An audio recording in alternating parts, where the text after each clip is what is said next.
आप देख रहे हैं केएमबी न्यूज, सच के साथ नई शुरुआत।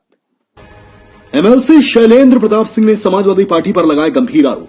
सुल्तानपुर शैलेंद्र प्रताप सिंह एमएलसी जनपद सुल्तानपुर सपा के दमदार नेता सपा छोड़कर भाजपा का दामन थामा।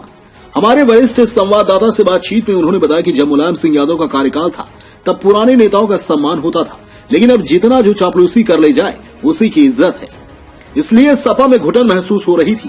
प्रधानमंत्री नरेंद्र मोदी तथा मुख्यमंत्री योगी आदित्यनाथ के कार्यों की तथा उनके कार्यकाल को देखते हुए, जिसमें गरीबों, मजदूरों, दलितों व व्यापारियों सभी का सम्मान है, सबका साथ सबका विकास कथनी और करनी में भाजपा सरकार में अंतर नहीं है। इसलिए सपा छोड़कर भाजपा की सदस्यता लिया हूं। आने वाले दिनों में भाजपा को मजबूत करने के लिए कार्य करता रहूंगा। हमारे प्रतिनिधि से बातचीत में क्या कुछ कहा, आइए आपको सुनाते हैं। वरिष्ठ संवाददाता कर्मराज द्विवेदी की रिपोर्ट। क्या नाम है सर?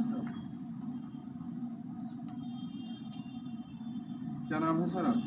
शैलेंद्र प्रताप सिंह। सर जी, कल आप बीजेपी ज्वाइन किए हैं, क्या संदेश देना चाहेंगे आप?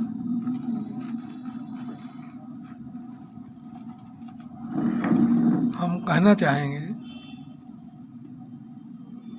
कि भारतीय जनता पार्टी के पूरे 5 साल के कार्यकाल में आदरणीय प्रधानमंत्री जी और आदरणीय मुख्यमंत्री जी के नेतृत्व में प्रदेश और देश में जो विकास और जो सम्मान हर जाति वर्ग के लोगों को मिला, शायद ये देश और प्रदेश के इतिहास में बड़ा अनुकरणीय है, सराहनीय है। आपने देखा होगा कि आज पूरे प्रदेश में आदरणीय मुख्यमंत्री जी के दिशा निर्देश में, प्रधानमंत्री जी आदरणीय कुशल नेतृत्व में अल्पसंख्यक, दलित, शोषित, बैकवर्ड, सामान्य वर्ग के गरीब लोगों को मुफ्त गेहूं, चावल, तेल, इतना ही नहीं, इसके अलावा श्रमिक योजना से लाभान्वित किया जा रहा है। प्रधानमंत्री किसान सम्मान योजना से लाभान्वित किया जा रहा है। और हम समझते हैं हर वर्ग के लोग खुशहाल हैं और संपन्न धीरे धीरे हो रहे हैं। एक तरफ तो देखा जाए सर, सुल्तानपुर में अगर सपा पार्टी की बात की जाए तो एक चेहरा आपका भी था उसमें, तो ऐसा क्या कारण पड़ा कि आप जो है सपा छोड़ के बीजेपी ज्वाइन? कारण हम कहना चाहेंगे कि आदरणीय नेताजी मुलायम सिंह यादव जी की जो समाजवादी पार्टी थी, जिसमें हम लोगों ने काम किया था, उनके साथ रह करके, उनका आशीर्वाद दे करके आज वो समाजवादी पार्टी नहीं रही है। केवल कुछ लोगों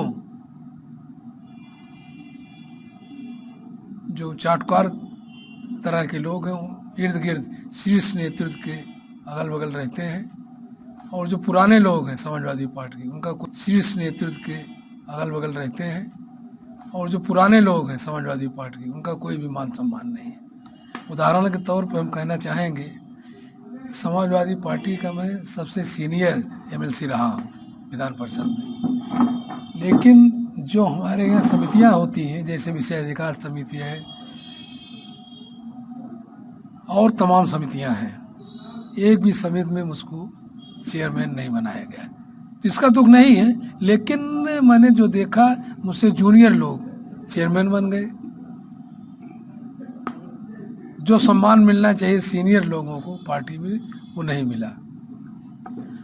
और हम एक उदाहरण तौर पर कह रहे हैं कि एक मनोज यादव का परिवार है हमारे गांव में, 4 भाई हैं और चारों भाई के खाते में प्रधानमंत्री सम्मान योजना के पैसा आ रहा, लाभान्वित हो रहे हैं। अब वो किधर जाएंगे तो समय बताए किसको वोट देंगे। वो भारतीय जनता पार्टी को ही वोट देंगे अगर उनसे लाभान्वित हो रहे हैं तो। अच्छा सर जी, आप बता रहे हैं कि बीजेपी सरकार ने बड़ा अच्छा काम किया, विकास किया और गरीबों को राशन मुक्त कराया। तो 1 साल 13 दिन किसान आंदोलन करके वहां बैठे रहे, वो क्या था? आपको शायद जानकारी होनी चाहिए। किसान आंदोलन का जो लोकसभा विधेयक पास हुआ था कानून, उसको आदरणीय प्रधानमंत्री जी आपने ये बताया कि किसानों के लिए और गरीबों के लिए, मजलूमों के लिए सरकार ठोस कदम उठाई है, लेकिन इधर किसानों के फसलों को चक कर दे रहे हैं छुट्टा जानवर, सांड, गाय, नील गाय, बनरोज। नहीं नहीं इस समय नहीं, किसान भुखमरी की कगार पे है, इसको क्या ऐसा करना है? ऐसा नहीं है। हम कहना चाहेंगे, हम लोग जब बचपन में रहते थे तो हर गांव में वो चाहे छोटा किसान हो या बड़ा किसान था तो उसके 4 भैंसे, 4 बैल, छोटा किसान था 2 बैल 1 गाय हुआ करती थी।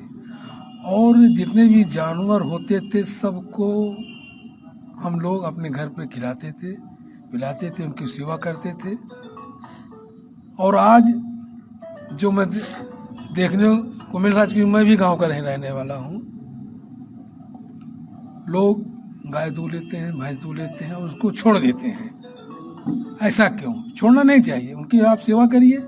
क्यों आप छोड़ देते हैं? जब छोड़ देंगे तो जानवरों की संख्या बढ़ जाएगी, और वही कारण है, जब बढ़ जाएगी तो गेहूँ फसल चट कर जाएंगे। हमारा कहने का मतलब, हमको स्वयं अपनी सुरक्षा करनी चाहिए।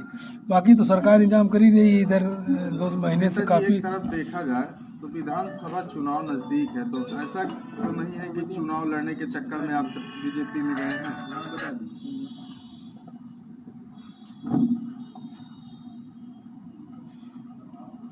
बताया जा बात है जी। एक तरफ देखा जाए विधानसभा चुनाव, देखिए, हम स्पष्ट कर देना चाहते हैं, हमको विधानसभा का चुनाव लड़ना नहीं है, पहली बात। दूसरी बात, मैं 24 साल से एमएलसी हूँ। 7 मार्च को कार्यकाल खत्म हो रहा है।